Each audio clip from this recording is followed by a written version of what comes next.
signs are exactly that, and they are often litigated, reduced, or vacated. We use available public records, news accounts, and press releases. We cannot warranty or give you the details of any of the stories we share, since we are not involved with these stories, at least not most of the time. Enjoy the show.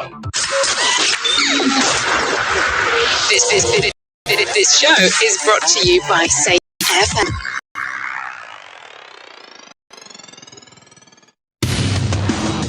And from the border of liberty and prosperity in the Highlandton North, this is Safety Wars for Monday, June 12, 2023.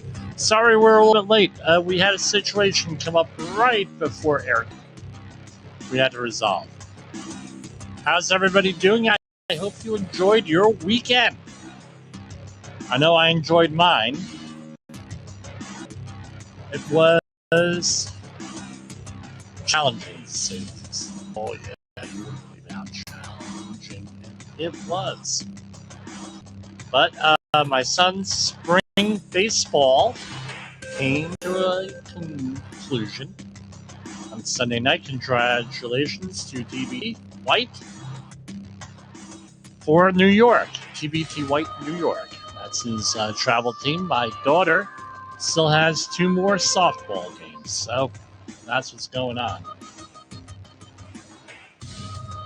Very proud of him. He greatly improved. We were looking at his averages from last year to this year, and did like 4 or 5 times better this year batting than he did last year. Seriously. Incredible. A lot of work. Takes after his mom. My daughter takes after me. She has my sense of humor and my gift of gab. So, what's going on tonight?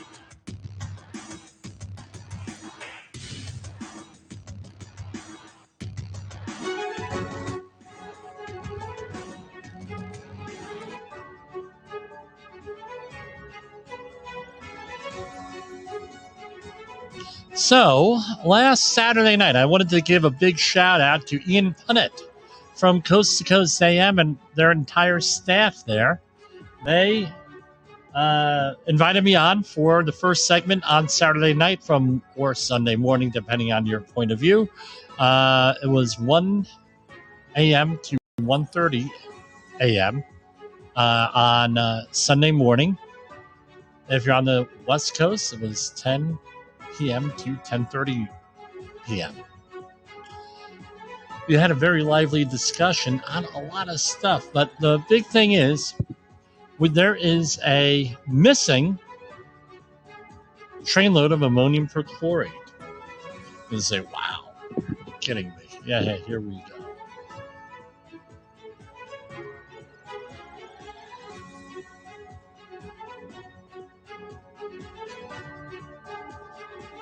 So, huge story here where, I don't know, this hit the news, I think we mentioned one time before, but people are starting to get a little bit concerned here because there's an investigation without any type of results or anything that are coming out here. And it's going to be ongoing. Whenever there's a chemical type spill and everything else, it is. So sometime in the beginning of April, a train left a explosives or ammonium perchlorate plant in Wyoming, I think it was. Hold on.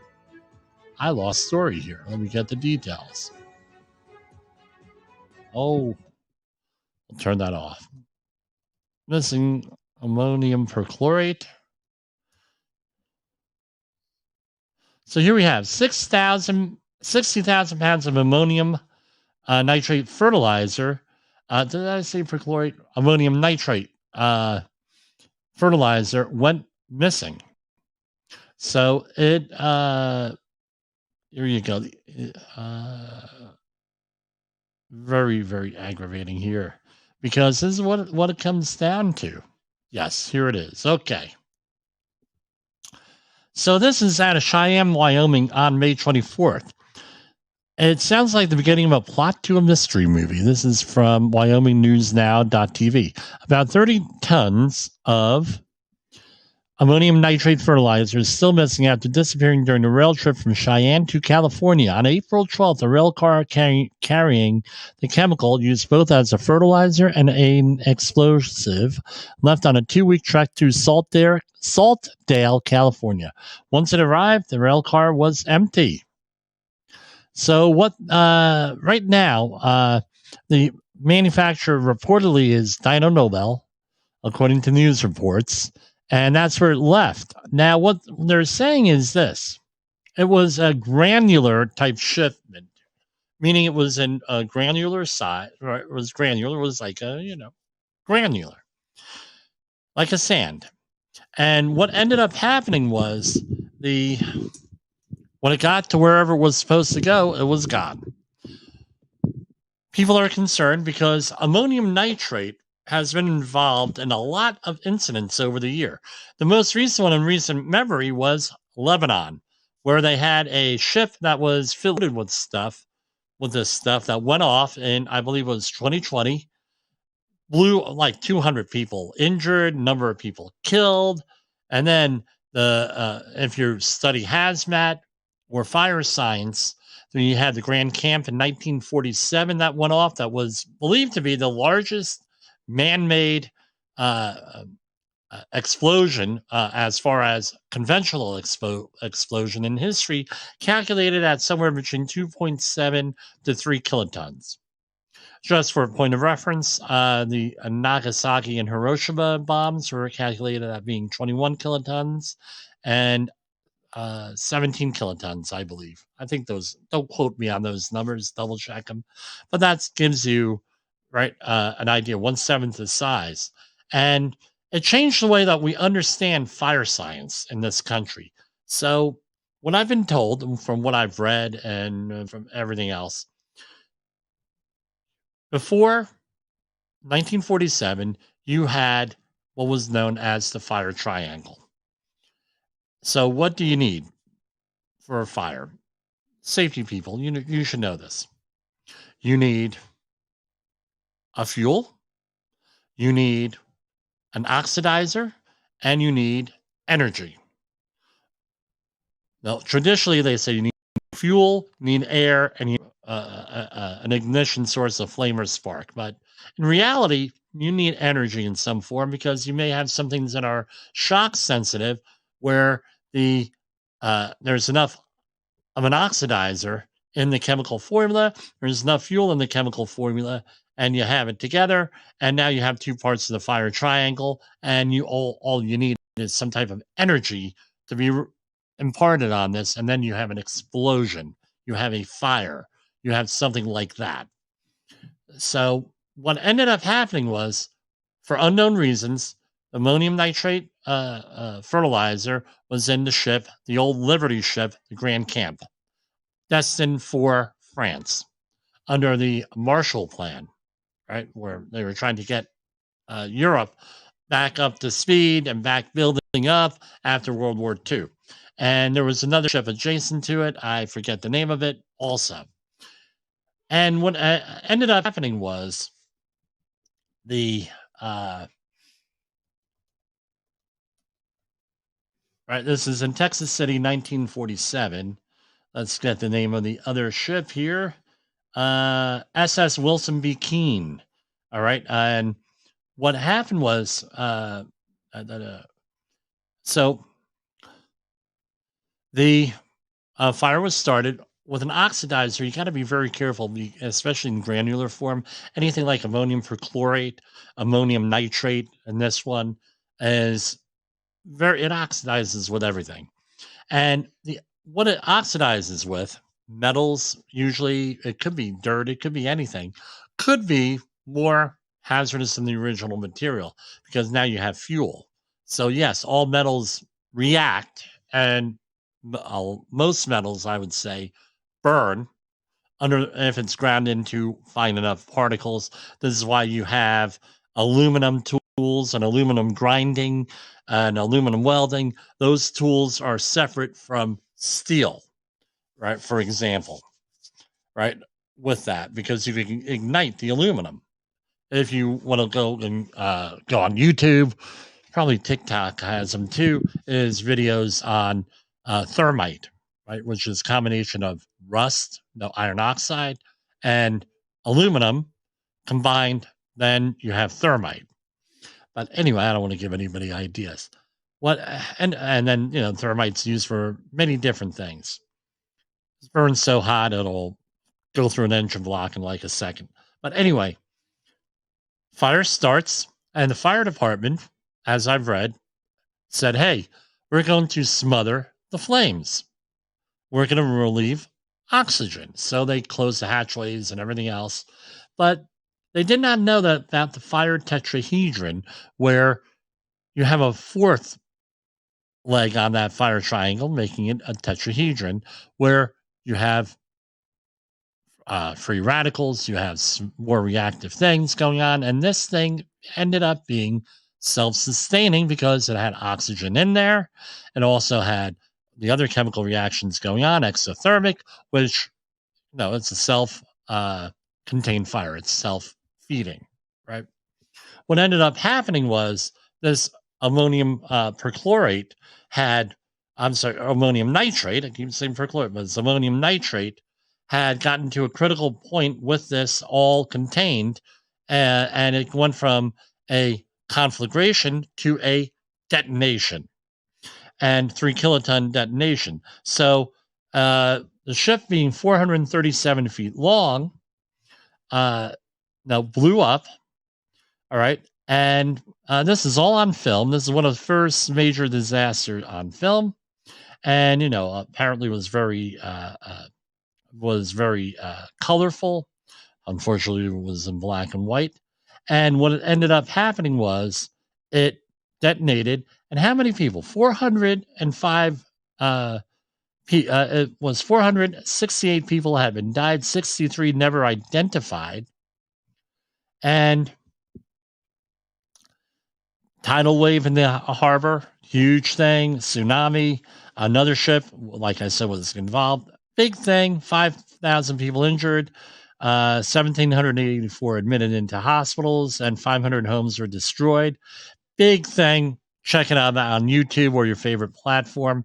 Eugene Meyer, in his first edition of hazardous materials chemistry, the chemistry of hazardous materials, goes into this really good. If you can get a hold of that book. And there have been several other publications. Second one, in recent memory, another one, right? Other than Lebanon, so we talked about Lebanon in 2020, then Grand Camp, and then in 1995, the Murrah Federal Building in Oklahoma City, you had Timothy McVeigh and Terry Nichols destroy the federal building, right? And what was that? Diesel fuel and ammonium nitrate fertilizer. There was a report that a couple years ago, a couple of shipments of diesel or fuel oil went missing. I don't mean like a 55-gallon drum, much more. So putting these two facts together, right? They never solved the one. Now we have this one. A couple of questions come to mind. One, how often do we lose hazardous materials? I spent the better part of last night Googling this and looking on all the usual websites that are not conspiracy theory related. Very few. This is not very often. Doesn't happen very often. At least it's not reported very often. Then what happens is now you have missing fuel oil. How often does it? I don't know. But diesel fuel is ubiquitous. No one's going to raise any questions if you put them together. Now you have an issue. You have an oxidizer. You have an oxidizer that, under the right conditions, can become self-decomposing and cause its own fire under the right circumstances. And now you have fuel oil, right? Now you have fuel, you have an oxidizer, all you need is something else. So what's the issue here? People are concerned, understandably. What they're saying now is that it leaked out. There was a seal in there. And fortunately, ammonium perchlorate, used as a fertilizer, leaked out somewhere. And I don't know. This goes to the question, where how dangerous are the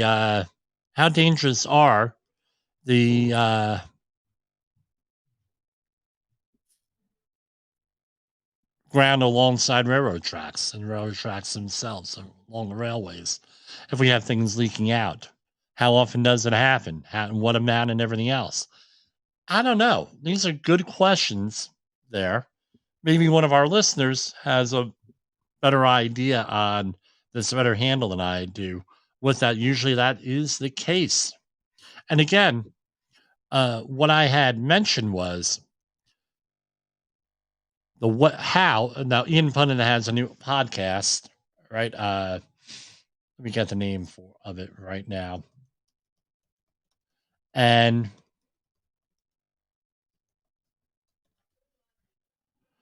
boom.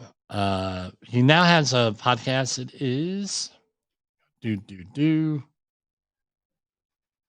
I'll have it in the comments here and everything, where he essentially hold on. He's on the Paranormal Cop Podcast Network, and it's a half fiction, half real, right? Nonfiction, and it's fiction that is inspired by nonfiction events, and it's about a man. So far as 2 episodes, it's supposed to be an 8 or 9 part series on what I should have it up. I'm basically someone who's falsely accused of a crime and the way the investigation is. And I pointed out, if they're going to get to the bottom of this investigation, they're going to not be antagonistic. Right? That's the big thing, is don't be antagonistic. Don't go and yell, scream, intimidate, or anything else, because you're not going to get the facts right. And you're not going to be able to get closer to the truth as to what's happening with whatever based on that. I know I'm rambling, and I am looking for that. I'm a little bit annoyed with myself, because sometimes this show goes into areas that I had not intended. Okay, here it is. Coast to Coast AM, Paranormal Podcast Network, Vaudeville for the Frightened. Ian Pundit hosts it, and it's like a performance theater, old-fashioned storytelling, like in the 1930s and 40s, but before TV. Story. But anyway, let me just finish the thought here, and I'll move on, because I know I lost half of you now with my ramblings there. How you conduct how you conduct an investigation, if it's antagonistic, if you're an antagonist against this, rather than get to the truth, solve the problem, move on, type of guy like me, you're not going to get closer to the truth. You're not going to be able to move on. Same things are going to happen again and again. And if you act like a jerk, things aren't going to be reported after a while. So that's why it's really important that you don't be antagonistic. Don't come in with your biases or anything like that. So right now, I can imagine, right, we lost a shipment of material. Right out of here, we lost a shipment. Well, what's going to happen if people go in there and they start? Well, the feds are there. How do you think that's going to go? Everyone's going to keep their mouth shut and assert their Miranda rights, as they probably should. And you'll never get to the bottom of this, how to prevent it again, where it went, or anything else. So that's something you need to keep in mind. We're going to take a brief time out here, and we're going to go and figure out what's going on, what the hell I'm doing next. In a world where danger lurks in every corner, one man stands as a beacon of hope. Jim Polzel, a veteran safety expert with over 3 decades of experience, now bringing his knowledge to you with Safety Wars. Engaging, informative, and always relevant, that's Safety Wars. Join a safety revolution with Safety Wars, available on Spotify, Apple Podcasts, YouTube, and wherever you get your podcasts and videos. Okay, so thank you, honey. And so we have right here story, and I had this on NPR over the weekend, National Public Radio. I know people are going to be screaming, "You're listening to National Public Radio." I got a comment today from a dear friend of mine saying, "You got to be careful what you say, and you got to be careful, blah blah blah," and you because you gotta be. Don't fall into those traps, right? Well, I'm just gonna wing it as usual, and maybe I'll take her input to heart a little bit. I got to be careful. I got to be careful with the language, I guess. New York City subways have alarmingly high pollution levels, study finds. So this was published in the New York Post and publicized last week. Scientists have found alarmingly high concentrations of potentially toxic particles in the air in New York City subway stations. New York University researchers surveyed 271 platforms in December 2021 and found levels of airborne iron particles, probably from the rail lines itself, right? That's what first place I would look is the rails, were staggering 126 times more than the outdoor average, according to a paper published last month in the Atmospheric Pollution Research Journal. One study shows iron, which makes up the bulk of the air pollution on the subway, can be neurotoxic if inhaled and is linked to autism, schizophrenia, and ADHD. Another study showed a correlation between iron inhalation and cardiovascular disease, cancer, respiratory illness. Although more research is needed into the health impacts, the NYU scientists noted. And the worst station surveyed was at 181st Street on the one line with an average concentration of airborne particles 17 times higher than the daily average level of metal ions the EPA considers safe. And it goes on with all the other things. So what kind of monitoring device did they use? They used a real-time monitoring device for particulates, and apparently they did some type of real-time air monitoring with this. I don't know. I don't know what to say on this other than obviously indoor air pollution is a major problem. All of the studies and everything that I've heard of and I've read in my experience, hey, indoor air pollution, you have a lot of stuff going on inside a subway. What does this mean? There used to be a parody commercial on one of my favorite radio talk shows. And it's not on the air anymore.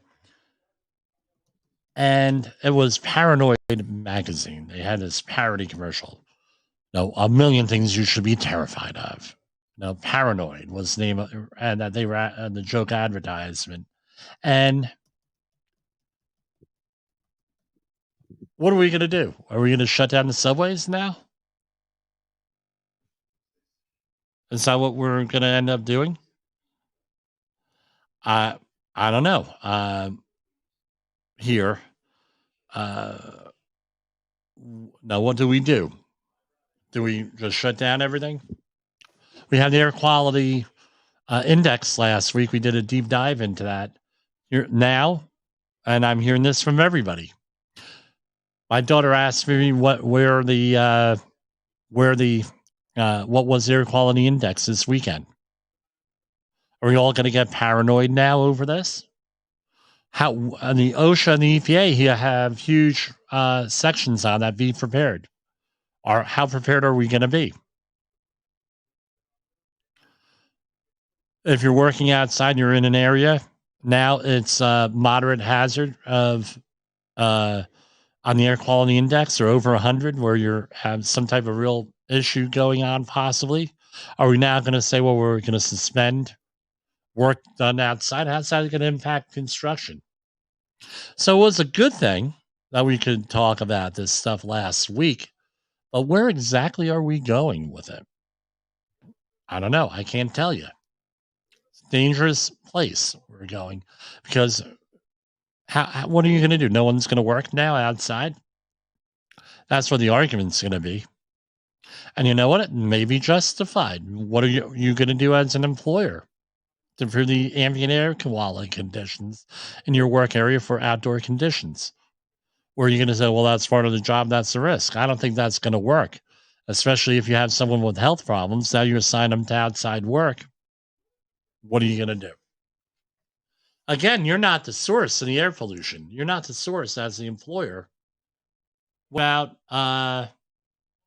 what about you're still, that doesn't mean that you are okay with that. I don't know. I think the courts would probably not enforce it. I don't think OSHA would enforce it, but it's something to say, now what are we going to do about it? How are we going to plan? And by the way, OSHA says you should have a plan.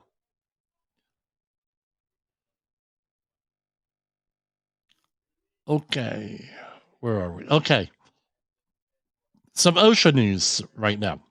Wisconsin food manufacturers' history of violations continues. Federal investigators find safety failures led to 2 workers' amputation injuries.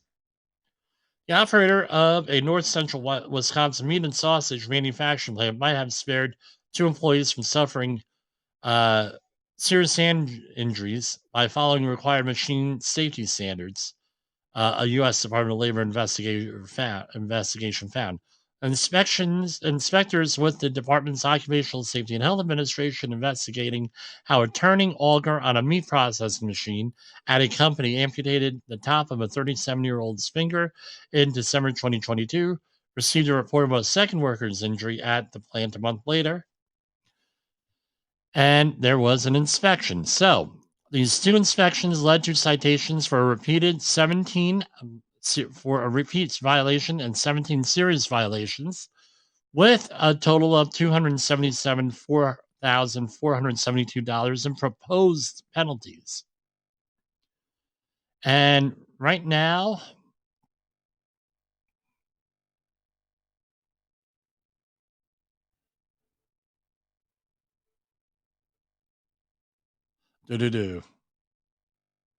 right now they have a court order in place, and I'm going to download that because the last time we had a court order on this website, they took it down because I think they put up an error. So if you want to see what a court order looks like with this and this is it. Hold on. They made a mistake on the website. They put up the wrong document. So this is they were supposed to put up the OSHA citation report, and instead they put up a lawsuit here with this, and I'm not going to go into this. It's with a go over and take a look at it on OSHA.gov, OSHA Regional News, Region 5, and there. Wow, incredible. Okay. And there's a whole bunch of releases on 0 accidents, 0 injuries reported for several areas, and one in Utah, one in Colorado. Here we have Department of Labor cites entertainment company Orlando fireworks warehouse blaze explosion in which 4 workers perished. Florida-based entertainment company could have prevented a deadly fire and explosion at an Orlando warehouse in December 2022, in which 4 employees perished and a 5th was left hospitalized for months with near-fatal injuries. Investigators from the U.S. Department of Labor's Occupational Safety and Health Administration determined as a team of workers employed by a certain company ready fireworks for a local show. An ignition sparked the fire and explosions in the storage facility. 5 employees who ranged from 22 to 27 years old found themselves trapped. Following its investigation, OSHA found the company failed to protect its employees by establishing safety protocols and issued citations for 10 serious violations, totaling almost $110,000. What were they doing? They did not ensure the proper storage of explosive materials, comply with OSHA's process safety management standard that for preventing and or minimizing the unplanned ignition of explosive materials by performing a hazard analysis and developing and implementing written process safety control procedures and an EAP, that's emergency action plan. Ensure electrical equipment in the area was classified. They don't mention this in the article, but it's Class 1 Division 2 or Class 1 Division 1 rated. In other words, intrinsically safe. And blah, blah, blah. So going on and on and on. That's basically it. Not the way you want to go. I'll say that much, and I'm not being a wise guy here. So how much more do we have here? So it's a shorter program tonight. I got on a little bit late. I appreciate all the support and everything. I want to thank Ian Punnett again for having me on Saturday night. And again, we'll keep an eye on where did this go. I'm sure there'll be a finalized report on this. Some other stuff, the East Palestine railway disaster, that's going on into the ongoing recovery phase, and they're going to be doing some site characterization on that. Also, the fires in Canada are going to be going on for the foreseeable future until they get a substantial amount of rain up there in Canada. So that I haven't seen any reports of anybody getting hurt or homes getting destroyed, anything like that. But real quick, let's look at the Canadian fires.